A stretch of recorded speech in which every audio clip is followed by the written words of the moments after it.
बताओ कैसे सबक सिखाया जाए और हिंसा के परित्यागी जवाब दे पाए तो बतलाएं कैसे राष्ट्र बचाया जाए। अब वहां वो दाग रहा है पिछले 3-4 दिनों से, अब क्या करें, वो चरखा लेके पहुंचे, क्या किया जाए। इतिहासों में शांति ढूंढने वालों अब एक प्रश्न नहीं मिलेगा। 710 मोहम्मद बिन कासिम से लेकर आज तक इस इतिहास का एक प्रश्न नहीं मिलेगा जो रक्त से लहूलुहान ना हो। और माफ करना, हम अहिंसा के पुजारी हैं, यही पहचान भी, यही हमारा मान है, सम्मान स्वाभिमान भी। पर कोई आकर हमारी मां को डायन बोल दे, शांत मौसम में जहर को 6-6.5 फीट के कद का करोगे क्या, मन में ये अपने विचार डाल लीजिए। 6-6.5 फीट के कद का करोगे क्या, मन में ये अपने विचार डाल लीजिए। पीजिए शराब और खींचिए सिगार खूब। पूरे देश की यात्राएं करता हूं मैं, और मुझे देश के अन्य अन्य कोनों में अन्य अन्य लोग अपने समाज के लिए मिलते हैं और वो कहते हैं कि राम बराबर कौन सी लोगे। तो मैं कहता हूं कि मैं नहीं लूंगा, तो वो कहते हैं कि तुम कैसे ठाकुर हो। शाम ढलते ही सुनहरी, सूर्य ढलते ही सुनहरी शाम के गुलशन सजेंगे और शहर के ठाकुर साहब तुमको ठीक ही बंद मिलेंगे।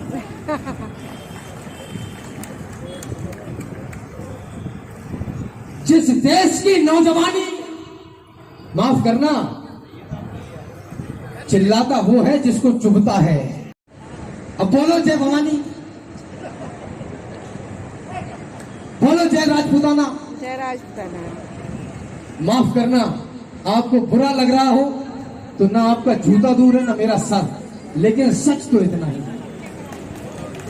जितना मैं कह रहा हूं, सच तो केवल इतना ही है।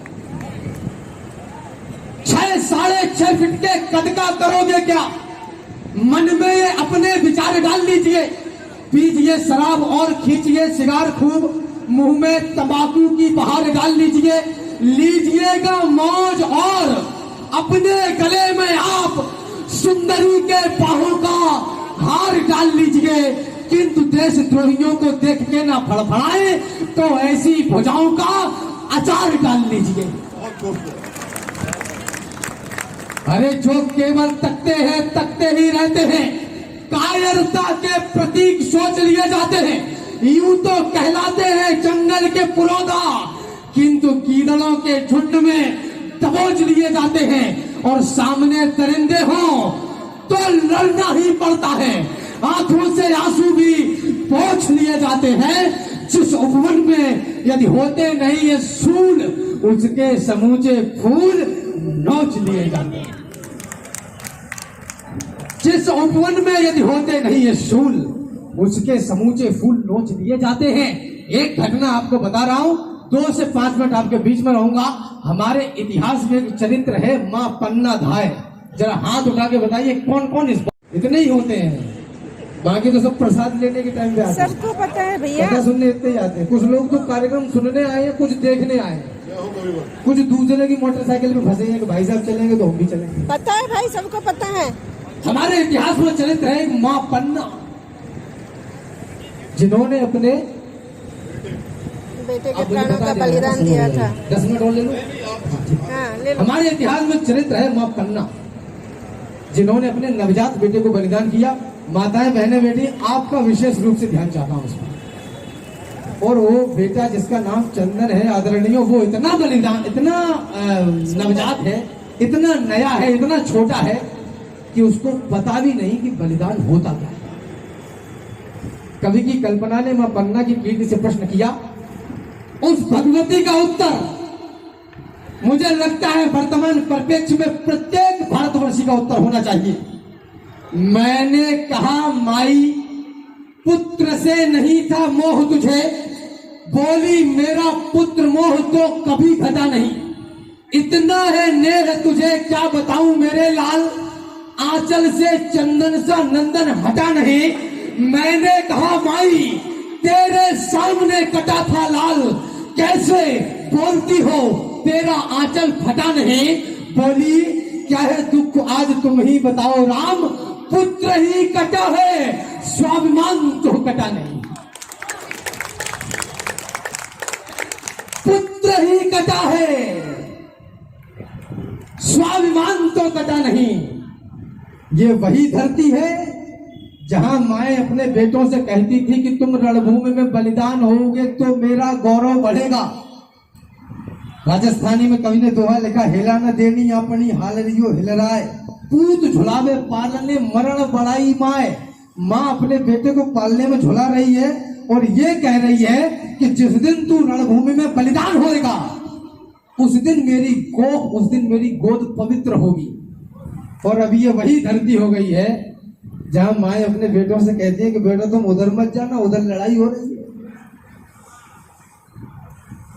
तुम गली से घूम के निकल जाओ, हम डर रहे हैं।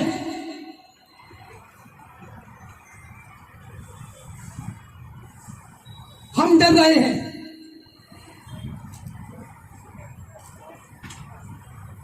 एक बार तालियां हो जाइए।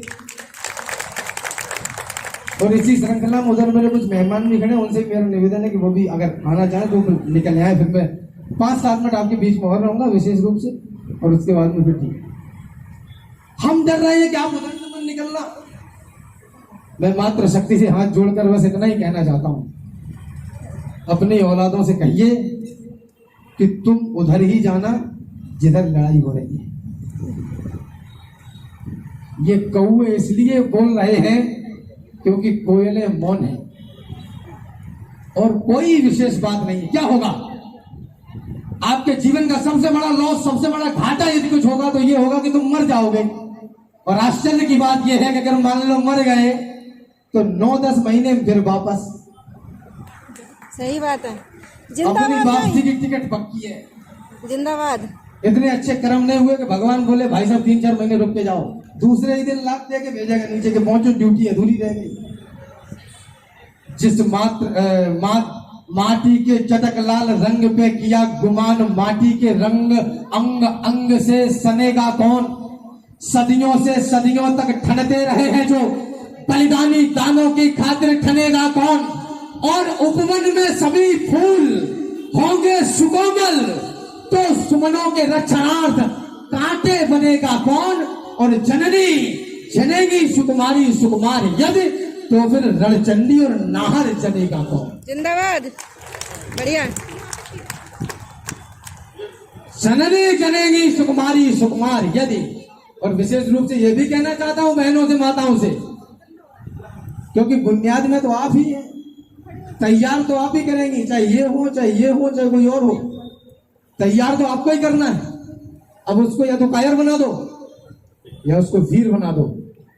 विश्व सुंदरियां वह नहीं होती। मैं महानगर में खड़ा हूं, भारतवर्ष की आधुनिकता, भारतवर्ष की चमक धमक यहां दिखाई देती है। गांव की पगडंडी से लेकर और संसद भवन तक सब देख लिया। केवल इतना है, केवल इतना, विश्व सुंदरियां वह नहीं होती जो अधनंगा बदन लेकर नेशनल टेलीविजन पर कैटवॉक करती हो।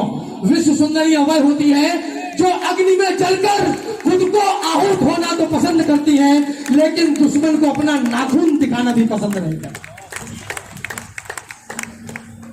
दुश्मन को अपना नाखून दिखाना भी पसंद नहीं करती। क्या करें उस ज्ञान का जो देश को नीचा दिखाए। क्या करें, क्या करें उस ज्ञान का जो देश को नीचा दिखाए। गीत वह बेकार है जो बस निराशा को ही गाए। स्वार्थी है वह कलम जो अंकुशों में चल रही है, चंद सिक्कों में बिकी और जूतियों पर पल रही। जिंदाबाद। बहुत बढ़िया भैया। क्या करें उस ज्ञान का। यदि हो असहाय, इन 4 पंक्तियों पर विशेष ध्यान मांगता हूं। यदि हो असहाय, मानता हूं सब समर्थवान नहीं है, सबकी अपनी अपनी परिस्थितियां हैं। सब समर्थवान नहीं है, लेकिन यदि हो असहाय और तलवार न उठा सके तो माता सीता की तरह तिनका तो उठाए हम। विश्व का सबसे बड़ा हथियार, न उसमें बारूद भरा है न न्यूक्लियर पावर है। तीनों लोगों के विजेता के सामने जब हमारी सती माता सीता ने वो तिनका उठा के खड़ा कर दिया तो हिम्मत नहीं पड़ी कि एक कदम भी आगे बढ़ा दे। इसलिए माताओं बहनों, चरित्रवान स्त्री के आगे तीनों लोगों का विजेता भी पानी भरता दिखाई देता है। ये बात स्मरण रखिए। यदि हो असहाय और तलवार ना उठा सके तो माता सीता की तरह तिनका तो उठाएं हम, खुद को ना जलाएं, ना गलाएं, ना खपाएं, किंतु जो लड़े हैं उनकी शूरवीरता तो गाएं हम। और देश की तरक्की में हाथ ना बटा सके तो खुद को इस देश का कलंक ना बनाए हम। महल अटारियां बनाए ना बनाए, किंतु अपनी औलाद को तो शेरशाह बनाए हैं। हमारे बीच में उपेंद्र राणा जी लोक गायक भी हैं और अपने समाज के लिए हमेशा आगे बढ़कर सभी कार्यक्रमों में शामिल रहते हैं। शिवानी ठाकुर जी फरुखाबाद से हमारे बीच में सिंगर है जी, उनका भी मैं मंच के माध्यम से स्वागत और अभिनंदन करता हूं। आप मंच में आए, पुष्पांजलि अर्पित करें और कवि साहब आप कार्यक्रम जारी रखें। एक बार तालियां बड़ी करिए, एक बार जोरदार तालियां।